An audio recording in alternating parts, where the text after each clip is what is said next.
The Dog Man's temple was buried beneath the sand, a cursed and dark place. Every step felt ill-considered. Carnby needed to find the contract that Jeremy signed with the Dog Man and get the hell out of here before he went completely mad.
to collapse.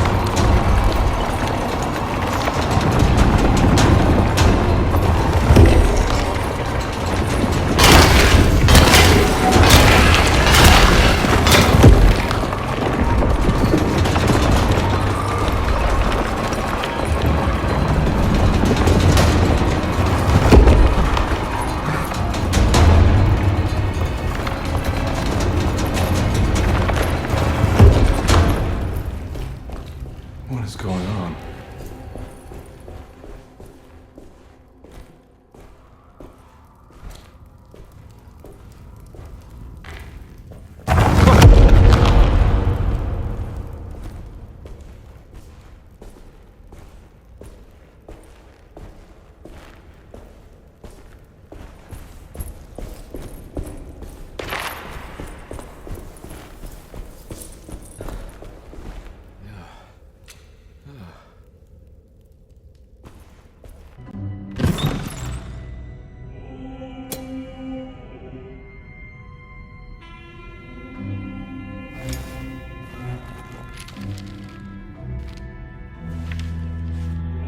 Acknowledge psychological trauma, break through barriers of self-deceit, temper manic behavior.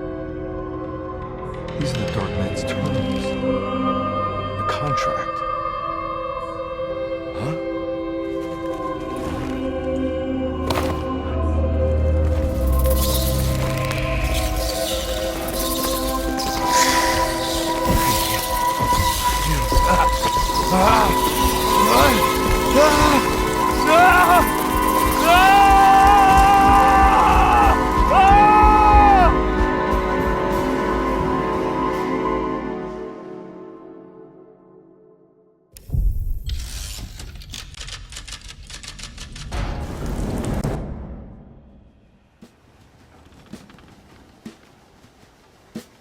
Hey. Hey, detective?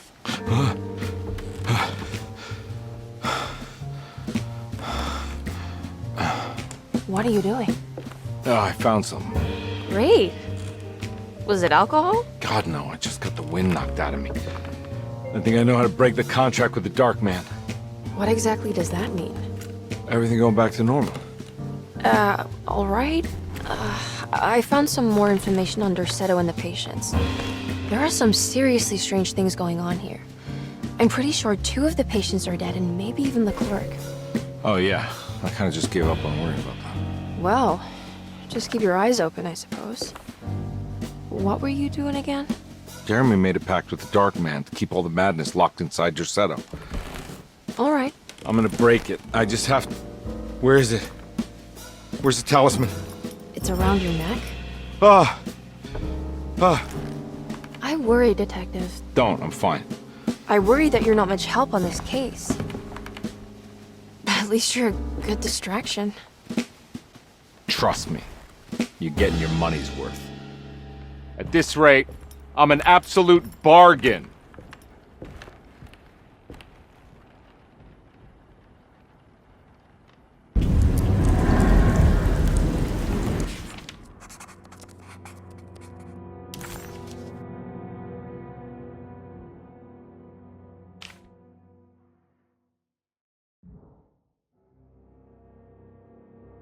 He must first acknowledge psychological trauma in order to proceed.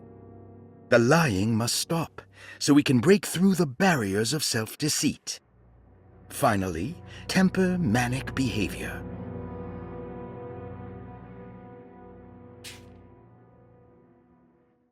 Medicine has failed me. Nothing can be done to dispel the hardwood curse.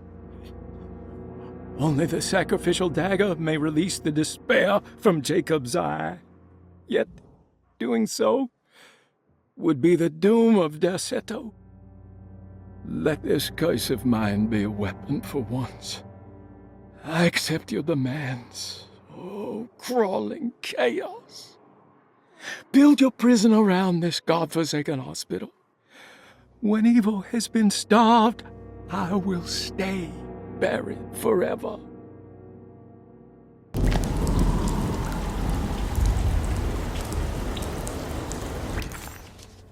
Carnby never thought he'd be so happy to be back at Derceto.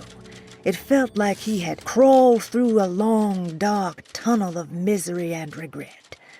Now that he was back, Carnby could look into the steps mentioned in the contract. But there was one thing that gnawed on him. What exactly did this have to do with Dr. Gray?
I need the key.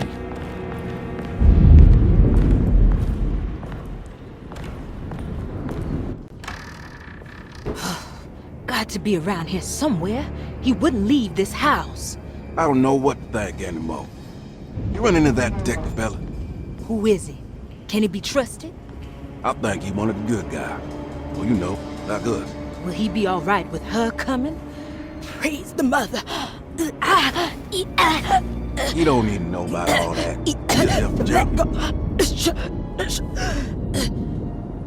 Just calm down. It ain't time yet. God, it hurts. As far as I can tell, Detective Carnby seems to be solving problems, not causing them. Just be ready in case he starts anything.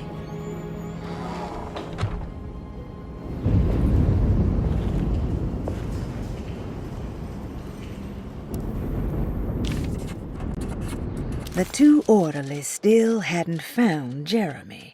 Carnby figured this was good news. Emily had reminded him about some strange deaths at Derceto, and Carnby wasn't sure who he could trust.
Christ, what the hell was that?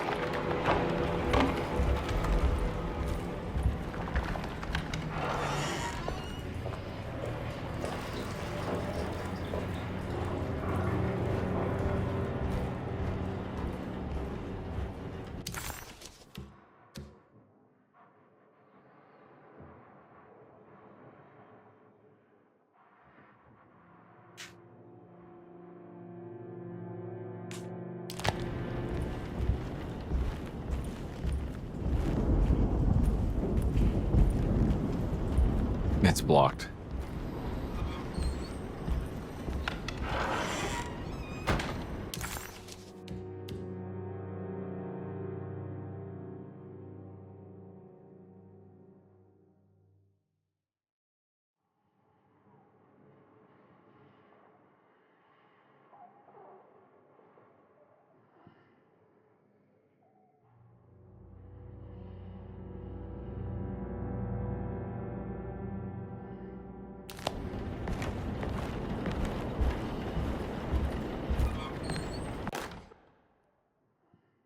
Lunacy and the Astarte Artist Colony, a monograph by Yael Klein. In early 1909, the old Derceto plantation outside of New Orleans was turned into an artists' colony. 3 famous European artists rented the house and the surrounding land from the owner, the Ledoux family. The colony was chiefly run by Sebastian Cortez, who was playfully dubbed the captain by his collaborators, William Arges and Heinrich Kassel. The colony existed for 6 years, until one day all 12 members disappeared without a trace. It is widely believed that their disappearance is connected to the disastrous hurricane that passed through on September 29, 1915, but nothing truly supports this claim. What is known is their frequent participation in New Orleans nightlife, their love for hosting parties, and their elaborate contributions to the Mardi Gras parades as the Pirates of Pontchartrain. Accounts of their lifestyle can be found in almost every gossip column. It can effectively be summed up as carefree and bohemian. In late June 1909, the name Astarte first appeared in the newspapers. Cortez said the name came to him as he was painting. There is never any claim to knowing about the ancient Phoenician fertility goddess with the same name before this time. His fellow colonist Heinrich Kassel did know, because he later produced sculptures that show clear references to ancient idols of the goddess. It's impossible to know for sure how this name suddenly made an appearance, but it is interesting because of Derceto's history. Even the name Derceto is the Greek name of a Syrian fertility goddess. In the case of naming the plantation, Derceto was certainly not an accident.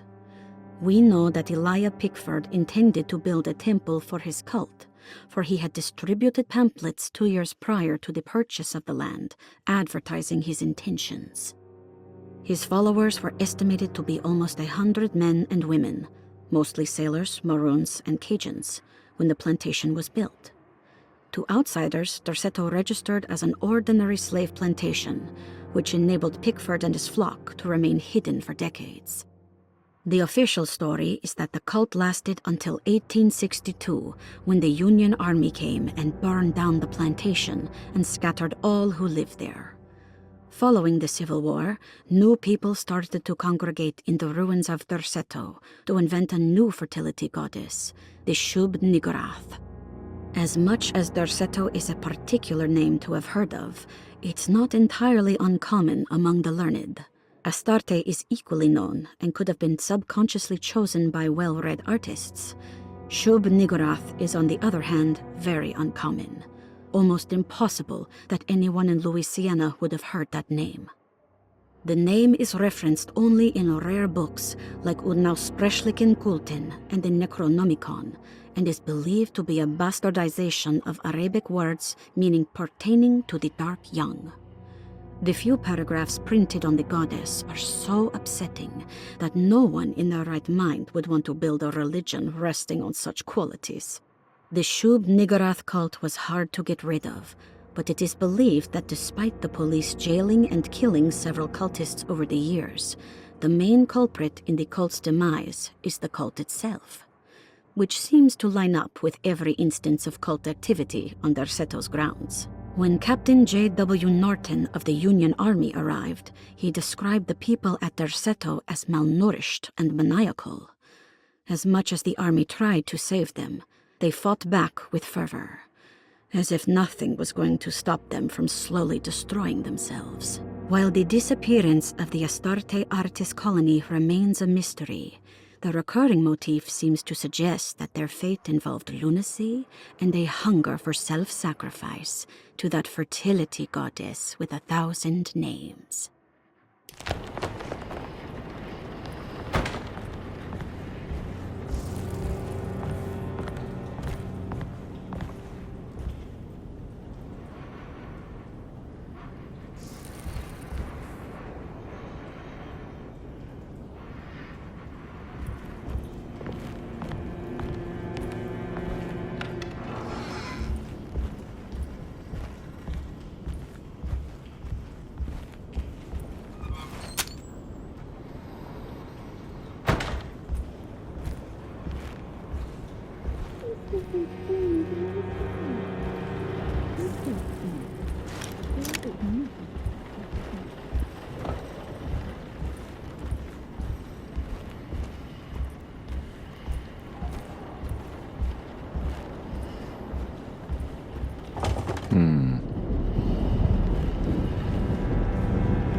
need the key.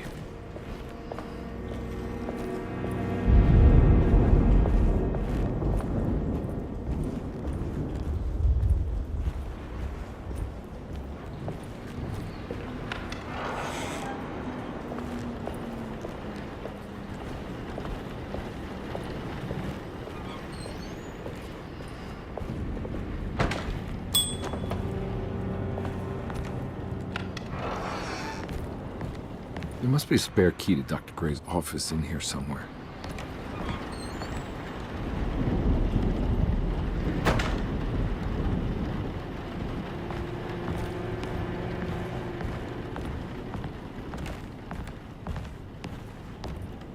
I don't have the combination for this, but maybe Jeremy did.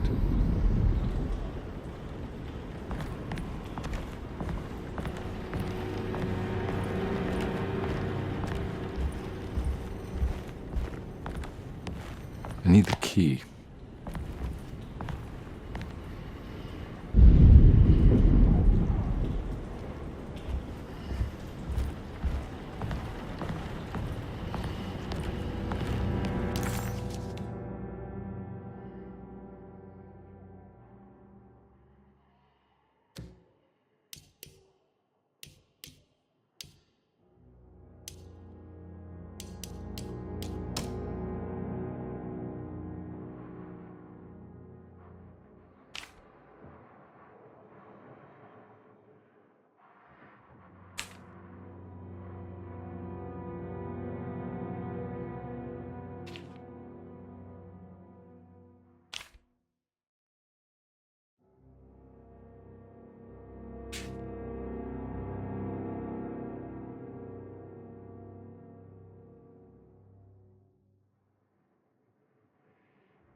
Detective Carnby.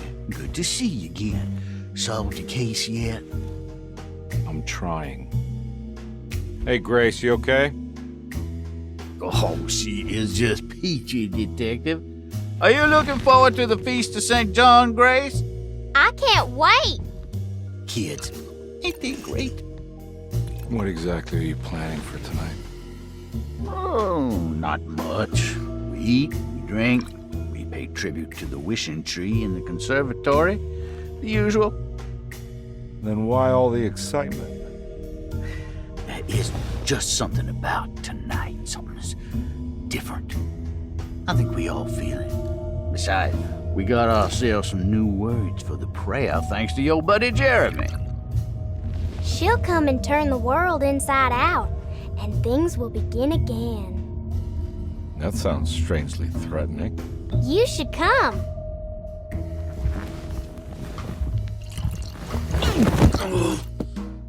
God damn it, Grace. Stay put for once.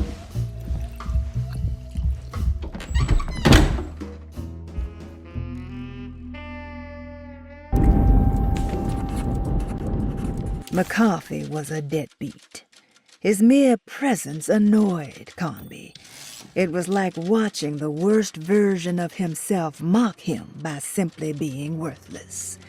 While Carnby enjoyed watching the child outplay the drunkard, there was something terrifyingly familiar about Grace. It was taunting him, like he was supposed to remember, but couldn't.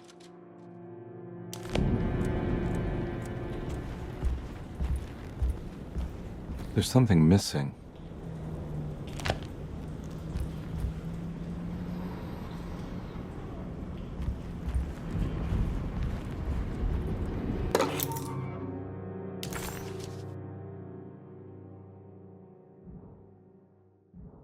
I better hold on to these.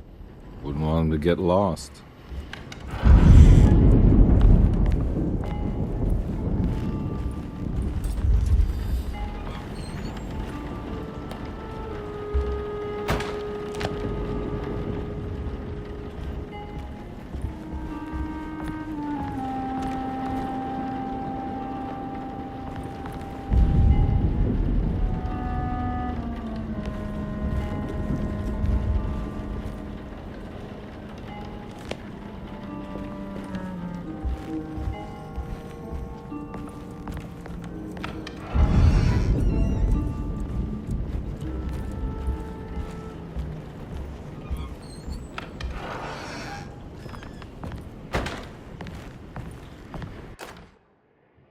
Jeremy knew that the only one who could help him now was the guest in room number 3. The room seemed to have been empty for so long. But that wasn't allowed to be true. The story needed to be different. To include something from the outside, he would bring the guest back to room 3 and show them what was in that safe. 913. But those were not the right numbers. That was the combination for the safe in the clerk's office.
Detective Carnby, I'm terribly sorry that my niece has pulled you into this mess.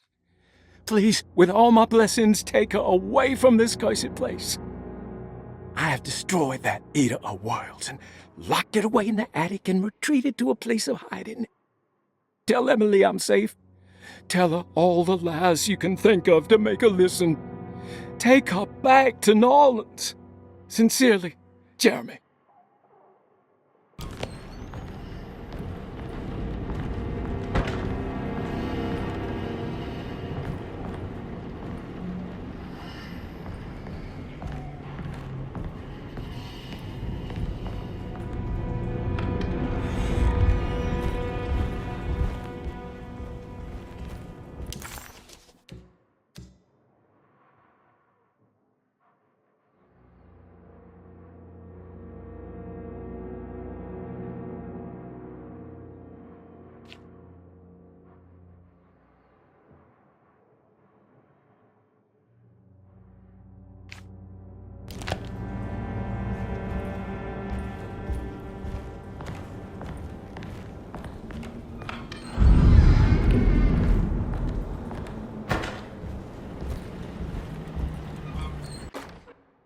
Brother, I need you to trust me.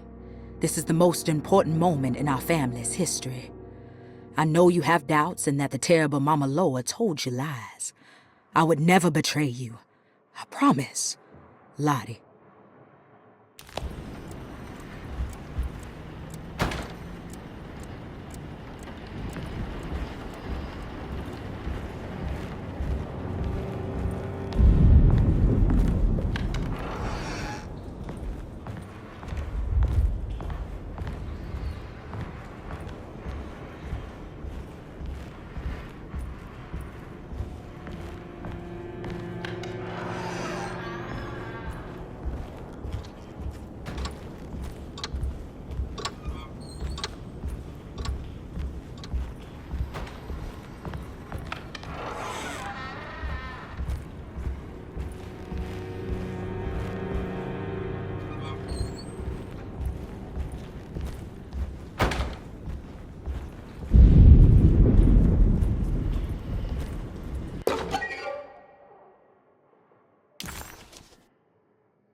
I think Dr. Gray might be in there. Perfect time to snoop around his office, then.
We must have faith that Jeremy's pact with the Dark Man is a bluff.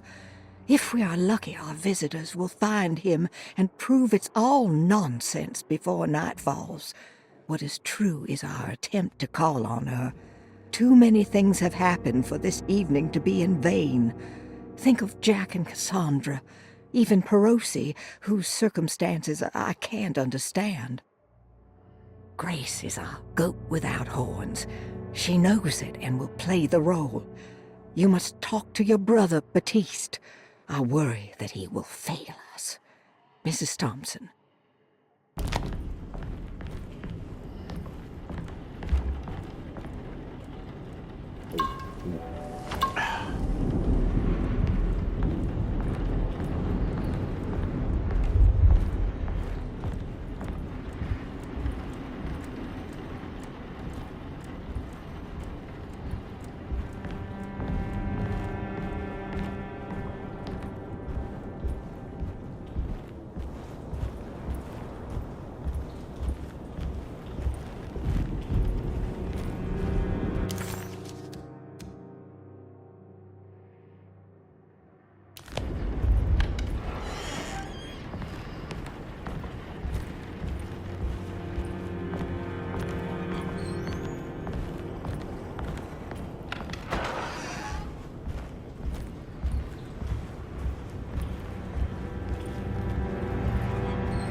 It's blocked.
key.